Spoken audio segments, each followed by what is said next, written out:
ملګرو یو ورځ موټو او پتلو لوبې کوي. بار موسم ډیر زیات خراب وي او باران وي. نو موټو پتلو ته وایي چې زه به لاړ شم سموسې به راوړم او دواړه به یوځای وخورو. موټو چې کله لاړ شي او څه وخت پس راشي او وګوري نو پتلو مړ پروت وي.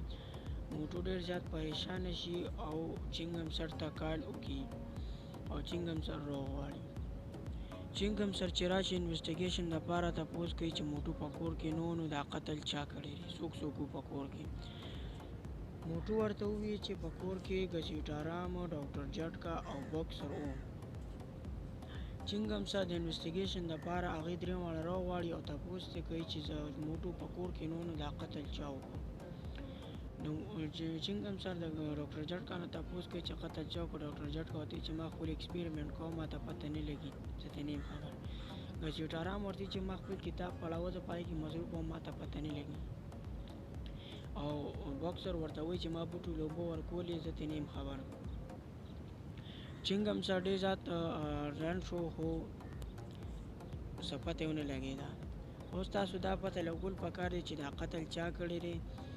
تاسو لپاره مونږ 15 منټ سکند درکوو او په کمنټ کې مونږ ته ووایه. کمنټ خامخا وکړئ، که زیات ټایم غواړئ نو ویډیو بنده کړئ.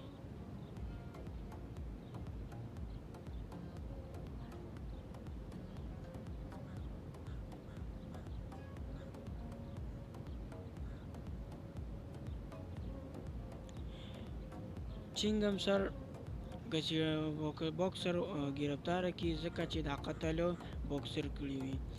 تاسو ته ما د مخکې نه وویل چې بار ډېر زیات موسم خراب دی او باران دی او بوکسر وویل چې ما بوټو لوبه ورکولې. نو دا څه کار دی چې بوټو له څوک په باران کې اوبه نه ورکوي.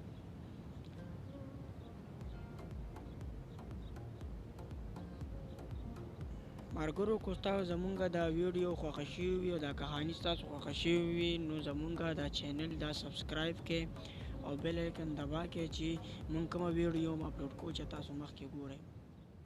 ډېره